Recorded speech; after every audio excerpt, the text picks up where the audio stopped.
Many people don't grow old because of age, but because they gave too much to the wrong people at the wrong time. Have you ever seen yourself in that story? You spent your whole life saving every dollar. Then you willingly dip into your retirement savings just because your child says they're in a pinch. You move closer to your children, hoping to be part of their lives, only to find yourself sitting alone at rushed dinners and cold glances.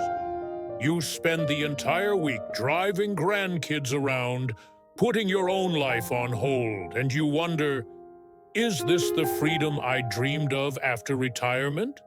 This isn't rare. It's the quiet reality of millions of people after they retire.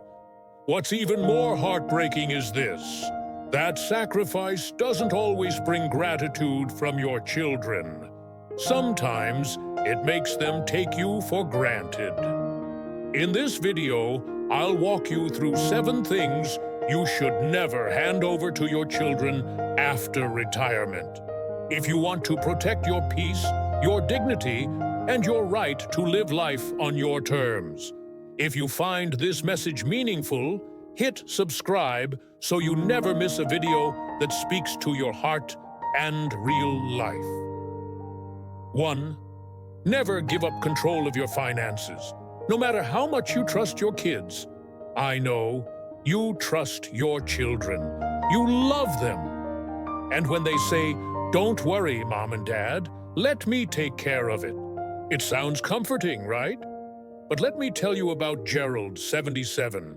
He just wanted help managing online banking. So he gave his son access to his account. At first, it was fine. His son paid bills, ordered necessities, then money started disappearing. Small purchases for the grandkids, then hundreds for car repairs. When Gerald asked, his son casually replied, "I thought you didn't really notice those things." That was the moment Gerald realized, I'm alive, but I don't feel like I own my life anymore. It's painful, but it's real. You can ask your kids for help, but your decisions must remain yours. Bank accounts, savings, insurance, don't hand them over completely, not even to family. Because it's not just money, it's your freedom, your worth, your right to live your way. Have you ever let your child manage your finances? Share your story, and don't forget to subscribe, because here we speak honestly about what older adults truly need to hear. 2. Don't hand over your home, even if your child says it's just to make things easier. Do you know what causes many retirees to lose control of their lives fastest? Not illness, but signing away the title to their own home too early. I met Dorothy, 81, who transferred her house to her son. He told her, "This will make inheritance easier later, and if you ever get sick, it'll protect the house." It sounded reasonable, but 2 years later, he got divorced, and the house she lived in for decades became tangled in the court case. She told me, "I still slept in the same bed, but that house no longer felt like mine." Don't let that happen to you. Your house isn't just a piece of property. It's your anchor, your freedom, the place where you get to decide who enters and when. Once you give up ownership, you're also giving up control of your life. If your child truly wants to help, consider legal tools like a living trust or shared legal agreements. But never transfer the deed just because someone says, "It's time." Do your name and your rights still appear on your home? Comment, "I still own it," if you're protecting yourself. And hit subscribe for more honest conversations about life after 60. 3. Don't give all your time and energy, even if you think you're helping. What did you picture retirement would be like? Sleeping in? Reading in peace? Morning walks? Or cooking, cleaning, babysitting, running errands, being on call? Joyce, 76, was thrilled to help with her grandkids at first, but within months, she was missing her book club, canceling doctor visits, and falling asleep before dinner, exhausted. She said, "I thought I retired to finally enjoy life, not to live the same busy schedule I had at 40. You may love your kids and grandkids deeply, but don't give up your entire life to meet every need. You have every right to say, 'I'm not available Mondays and Wednesdays. I need time to rest. I can help for a few hours, not the whole day.' Sounds selfish? It's not. It's self-respect. It's healthy boundaries. Because when you're burned out, you have nothing left to give, not even love. Have you ever felt overwhelmed helping your family? Reflect on it and remember, you deserve time for yourself. Subscribe if you believe in reclaiming your own peace. 4.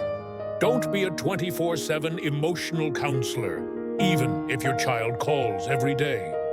Has your child ever called just to unload everything? Work stress, relationship problems, failed business attempts? And you listen, nod, comfort, even while your heart grows heavier? Howard, 78, was that parent.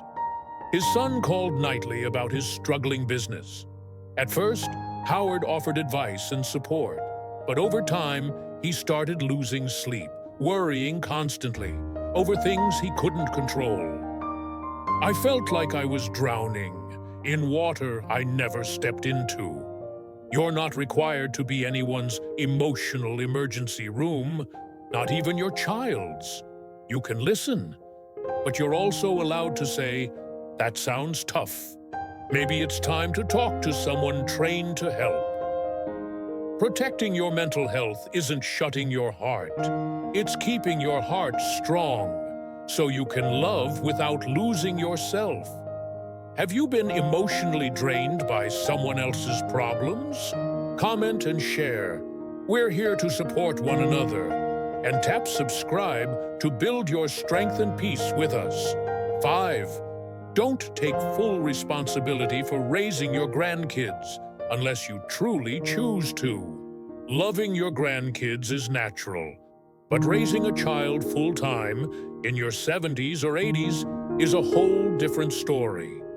Linda, 73, agreed to watch her grandson just for the summer, but summer turned into 3 years. She was changing diapers, making bottles, pacing the floor with a sick toddler, and couldn't remember the last time she did anything for herself.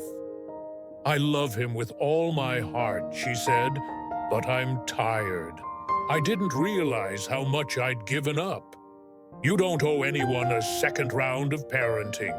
You can help on your terms. I can help every Tuesday morning, but I can't be the full-time caregiver. You have a right to rest, travel, reflect, and live your life. If you're an accidental parent again, comment, "I need space" again, and hit subscribe. We'll help you learn how to give without giving up yourself. 6. Don't lend your retirement funds, even if it's just a little. No parent wants to see their child struggle, but every time you give just a little help, you're chipping away at your future. Henry, 80, started with a few $100s for car repairs, then thousands for credit card debt, then $5,000 for a business idea. Total, $30,000 gone. "I thought I was helping," he said. "Turns out I was draining the tank I needed to retire on. There's no reset button on savings. Once it's gone, it's gone." You don't have to say no forever, but you can say, "This is the max I can offer, and only once. The rest, you'll have to figure out." True help keeps both sides strong, without risking your security. Ever emptied your pockets out of love? Share what happened, and subscribe to learn how to support your family without sacrificing your safety. 7. Don't let your child decide your life, even if they mean well. When your child says, "You should move closer to us," you really shouldn't drive anymore. Why not sell the house and live with us? It may sound caring, but if you're not comfortable or not asked, it's not your choice anymore. Elaine, 79, moved to be near her daughter. 6 months in, she felt completely lost. "I didn't have my church, my doctor, my friends. I thought I'd feel more connected, but I lost my roots." Listening to your kids is wise, but the final decision should be yours. Where you live, who helps you, how you spend your final chapters. It all needs to reflect who you are, what you value, what you dream of. If you've ever felt quietly controlled, comment, "I'm taking back my decisions," and subscribe, because your life shouldn't be written by anyone else. Final thought. Are you giving more than you should? You know, there's something strange about a parent's love. They can give everything and ask for nothing in return. But that's also why so many retirees slowly disappear. No one asked them to sacrifice, but they did, quietly. And then were treated as if they no longer mattered. They lost financial control, lost the home that once kept them safe, lost time, energy, even their voice in decisions about their own lives. And the saddest part? They didn't realize what they'd given up until it was too late. If you've ever given too much out of love, I don't blame you. It's who you are. But now, you're not 40 anymore. You've spent decades caring for others. Now it's time to care for you. You're not selfish for keeping financial control. You're not cold for saying no to protect your health. You're not heartless for refusing to raise your grandkids. You're just choosing a life with boundaries, freedom, and dignity. Ask yourself today, which of these 7 things have I given away without realizing it? And which one will I start protecting from now on? If this story spoke to you, comment, "I'm ready to protect myself." Someone out there might need to hear your story too. And if you want more honest, heartfelt videos like this, about real life, real people, real emotions, like, share, and hit subscribe. Turn on the bell, because here, no one grows old alone. See you in the next video.